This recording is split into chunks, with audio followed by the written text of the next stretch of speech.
There's a new way of flipping houses, and I cannot wait to tell you because I've been testing this myself the whole year. And this might not be considered a flip, but I'm gonna tell you what am I doing and why it's working so well and why it's the less risky flipping of all times. Now, this only applies to I would say, at least in Connecticut, less than like 500,000, 450,000. These are entry-level homes, 3 bedrooms, 2 baths, in a decent neighborhood. These are not in a very desirable neighborhood, and it still works. But these are neighborhoods that are like C plus B as far as like crime, schools, and all that. And the reason why I'm sharing with you this is because I think that I left so much money on the table last year because I fixed literally every single house that I did. So last year, I think we did close to 30 houses. The year before, we did like 20, 21, whatever. And this year we have done less, but we have made way more.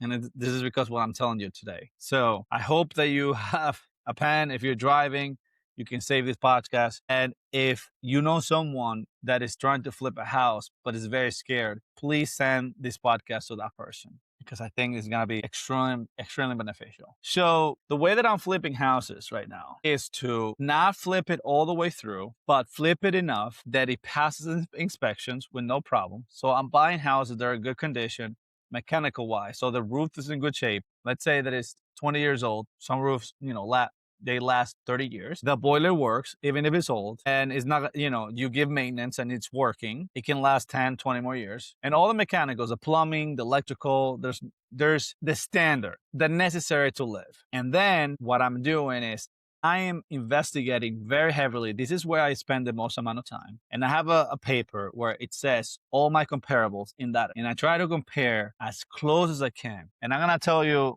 one story that is going to make you understand. This is one story, and all the houses, it's happening the same thing. So there's a C to C plus neighborhood, town called Norwich, Connecticut. I consider C plus.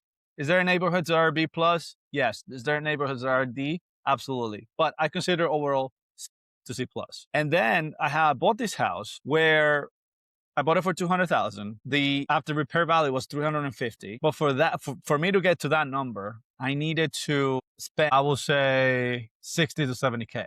And then it was going to be 45 days to 60 days renovation. And then I was going to sell it, right? So if you count, you get all this closing costs, the realtor fees, once you sell, all the taxes, conveyance tax, all that, you make good profit. The numbers work. But then I talk to my partner and I say, why don't we do this? What if we do what is enough to sell this house? Because there's less risk. When I say less risk, I'm talking about 2-week renovation, and then just pick the items that are the most important. So the renovation lasted 2 weeks. We spent $15,000.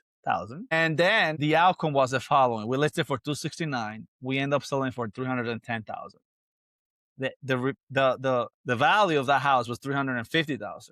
There's 2 ways. There's one way where you can increase the value of the house, which is making a repair. That's it. But now the way that I'm doing it is I am trying, because the mortgage is 7% rate. So if you're going to buy a house, that it's a 7% for 30 years, and it's high. In the US, it's super high, that even though in other countries it's not. And then after that, so 7%, a lot of people cannot afford the $350,000 house. So what's going to happen is, and this is exactly what happens me to last year, that you get a lot of showings, but then you get only 2 offers or 3, which is great. Don't get me wrong. It's great.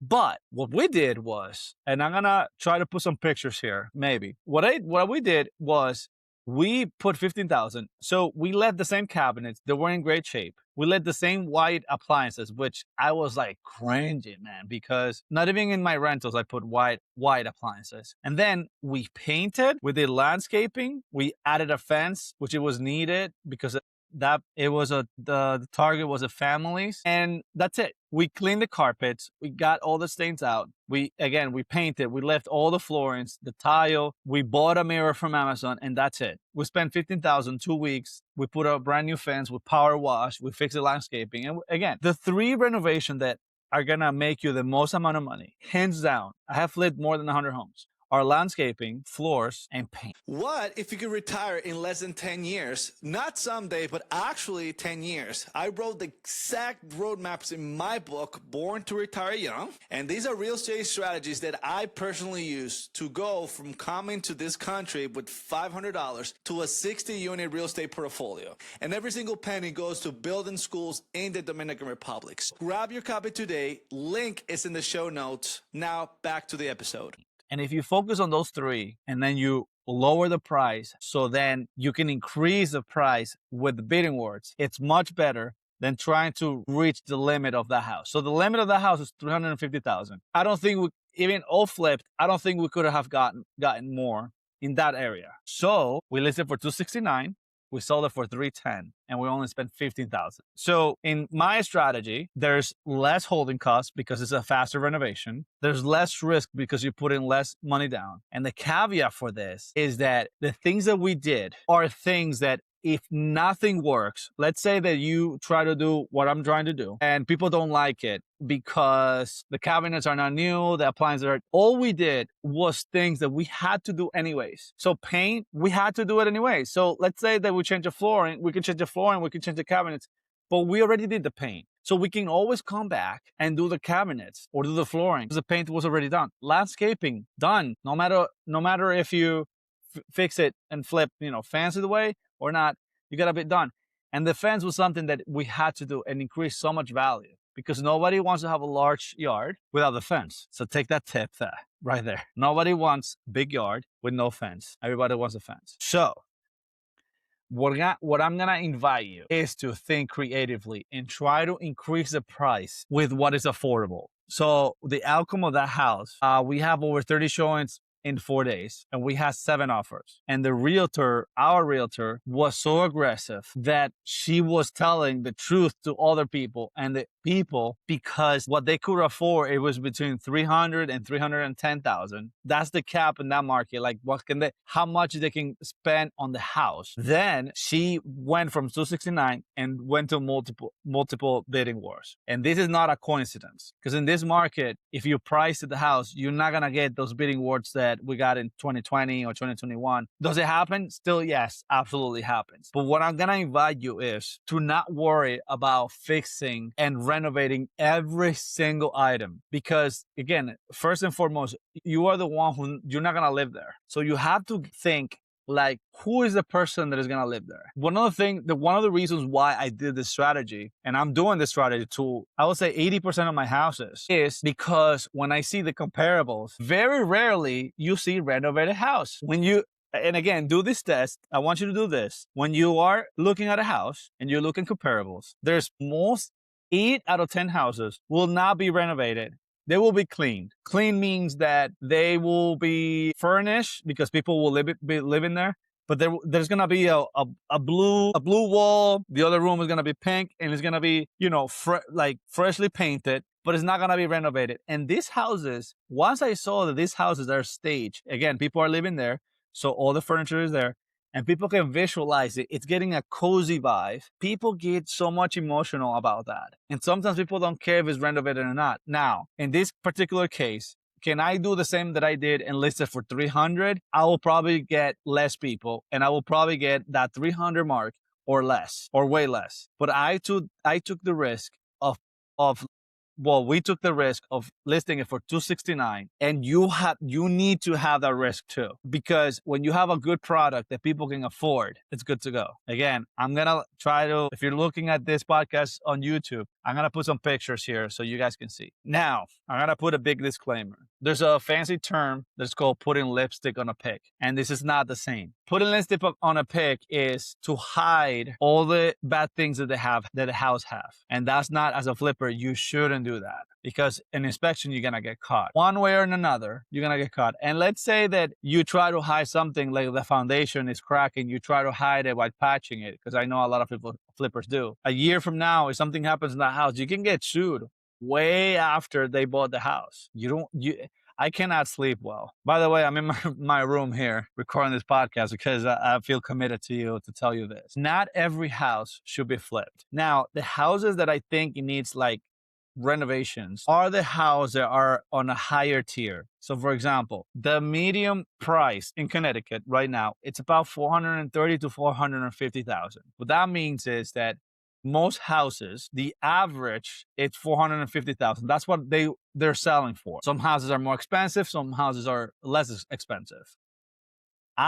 Because we are in a high environment of, of interest rate, I love flipping houses for 300 and 350,000 in decent neighborhoods. I love that. But I also flip luxury houses as well. Now, those luxury houses, people that have the money that can afford a $600,000-$700,000 house will not like seeing old cabinets, because the handy people in this world are people that are hardworking. They don't make a lot of money, and that's the reality. People that make a lot of money love speed. And when I say speed, is they want to see a product that is finished, that is quick. Because if they have to go through the pain of buying a house, renovating it, doing that and all that, people that have real money won't like to, they don't want to do that. Some people will do, but majority won't do that. So any house that the ARV is between 520, 550 or and above, then I'll flip. And then I'll try to make it super nice. I'll try to put tiles that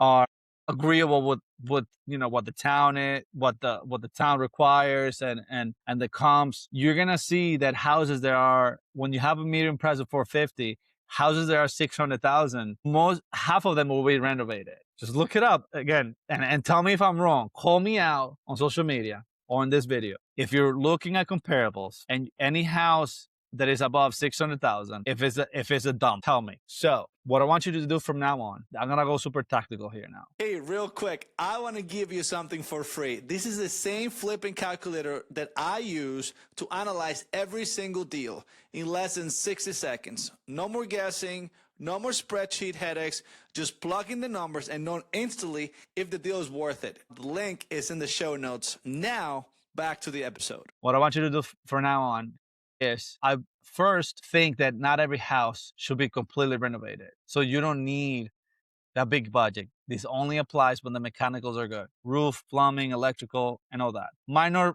work, yes, but when you have a cosmetic flip, try to look at your comps. If 8 out of 10 comps, are clean, stage, people living there, not renovated, and 2 are renovated, watch how much that property sold that is renovated, and watch the other ones. I have sold over 10 properties this year, just like that. And I have made more profit doing that than renovating the whole house. One of the disclaimers that I want you to do is, do not hide and be honest about if you didn't do a repair, or if there's any repair that has to be done, say it up front. One of the things that I do is, when someone is putting an offer on my house, especially if I know the realtor, I do this, and this works 100%. If they're putting an offer on my house and it's a really good offer, sometimes they think that they're going to increase the offer price by a lot, and then when inspection comes, they try to bring you down. They try to ask for credits and all that. A lot of realtors do that. I do that too. I think that's smart.